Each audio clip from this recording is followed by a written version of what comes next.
Let's bring gold into the picture. I mean, central banks and institutions are tokenizing gold reserves. We've seen it. I mean, we know that Tether has that gold-backed coin as well.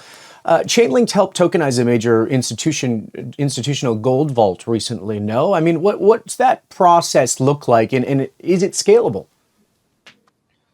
Yeah, we've been involved in tokenizing gold, and we're continuing to see more of that and work with tokenization efforts around gold, including with some of the folks you mentioned and others. At the end of the day, I think where we're going to arrive is you're going to have all kinds of tokenized commodities in addition to gold. And the most interesting thing to me, actually, is going to be yield on gold. So if you want to talk about the future of gold in the on-chain economy, one of the things that's the most problematic with gold and that makes it the least competitive with other financial products and stores of wealth is the lack of yield, right? If you have money in gold, no one's going to pay you yield on that in the current financial system. Now, in the on-chain economy, thanks to the innovation of DeFi, decentralized finance, thanks to all the interconnected markets that exist there, I have seen, and I think we'll continue to see, tokenized gold being able to generate interest, so yield. And I think that can put tokenized gold in a completely different place from where it historically has been, because historically when you buy gold, you're assuming that either through inflation of the dollar or political instability or the scarcity of gold or whatever set of ideas you have about gold, that the annual increase in its value will surpass the yield that you could have made on having that dollar in a treasury. Wow. which is tougher and tougher when the yield is at 4 or 5%. But imagine if you could have gold, tokenized gold, but you could get 1 or 2% yield, or maybe even 3, or maybe even similar yield to U.S. Treasuries because of decentralized finance, repackaging of the gold, the ability to use it as collateral in various places, lend it as collateral for various things, things that haven't even been created yet. But I think that's when the gold community is going to really wake up to the blockchains, is when you can hold traditional gold in some kind of counterparty relationship with an exchange or a custodian or somewhere, or you can hold tokenized gold, which you actually have more control over, and which you can have a yield on. So I think that's gonna really blow people's minds, and all the people that weren't so big on Bitcoin and blockchain technology from the gold community, at that point, once they see that value, are gonna change their tune pretty quick.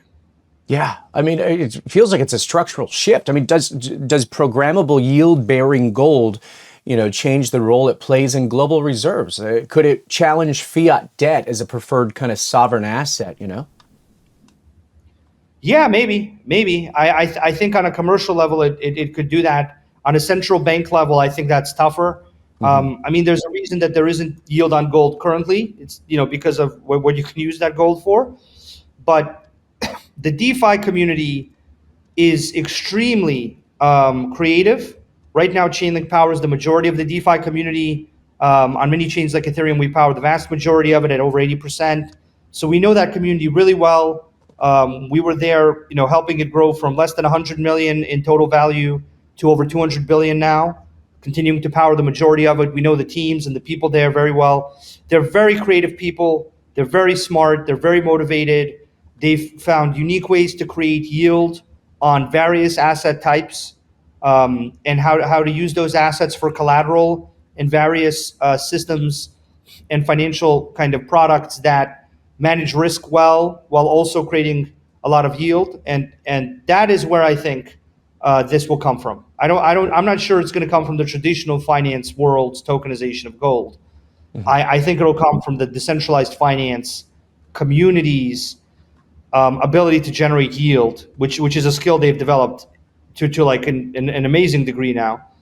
And I think it's going to be something that they're continually seen as doing well. Okay. And so they're going to become a larger and larger source of yield. Yeah, wild to think that that's an opportunity for folks. When we're talking about, getting back to the Genius Act, I have to ask you, I mean, obviously a major concern for many in our audience is state overreach and surveillance. Does the Genius Act bring us closer to a system of programmable surveilled money? I think there was a caveat in there for CBDCs, no? Yeah, so there's no CBDCs in the U.S. Yeah. The U.S. is not going to go with CBDCs. I think there's a lot of Republican outcry against CBDCs. I think it's viewed as a form of government overreach and government control when you would have a centralized account as an individual at a central bank. And so there's a fear that if there's a political will, or if there's a political administration in power and you disagree with them, that from the central bank level, they could control all your assets or your money or your bank account. Now, realistically, I think we've seen a lot of people get debanked. I think we've seen a number of banks refuse to give people accounts. I think you've seen banks bend to the political will of most governments, but it is not necessarily the same as a central bank having direct and immediate control over an individual's personal bank account on a 1 second basis, right? So I think central bank digital currency is not going to be something that comes around anytime too soon in the US. In other countries, it is something that we work on with various central banks. There's also very different forms of central bank digital currency, which is what not everyone understands still. There is wholesale central bank digital currency, where you basically have a central bank creating a relationship with commercial banks, and then the commercial banks, keep their accounts in the CBDC with the central bank. You have a retail CBDC, which is what I just described, where the central bank directly controls private individuals' accounts. You have a few variations in between. There are a number of countries that are going to go with CBDCs, but fundamentally, whether you have CBDCs, whether you have privately issued stable coins, it doesn't really matter from the point of view of the on-chain economy, in my opinion, because what you can actually do in the vast majority of on-chain assets is wrap them. So you can take an on-chain asset and you can wrap it and make a derivative of it, kind of, and then use that. So basically, whether you have an on-chain CBDC or you have an on-chain stablecoin or an on-chain tokenized deposit, I think all of those will be viewed, pretty close to each other in terms of their utility, their usability. Some of them might have different risk scores depending on who the issuer of the stablecoin is, who the tokenized deposit, issuer was, and how that works, what that's backed by. Right. But really, if there are CBDCs, I think a lot of them are going to get wrapped and repackaged into other things, and then those things will flow through the financial ecosystem. Yeah, because I mean, if issuers or infrastructure providers can freeze accounts or follow political directives, I mean, how is it different from a CBDC? I mean, could Americans still be debanked in this system just through private hands instead of government? With stablecoins, they shouldn't be, no. Yeah. And you'll have a lot of choice about which stablecoin you want and whether that stablecoin is backed by assets from one custodian or another. So you'll have stablecoins that you can acquire that hold U.S. treasuries, but it could be a smaller financial institution, could be a financial institution offshore in Singapore or somewhere else. So the stablecoin approach definitely creates a greater degree of decentralization. And you have a lot of choice, and you can evaluate the risk of your stablecoin provider that you get the stablecoin from. And that's actually where Chainlink comes in, because we are the largest source of proof of reserves, proving what the underlying assets of this backing the stablecoin are.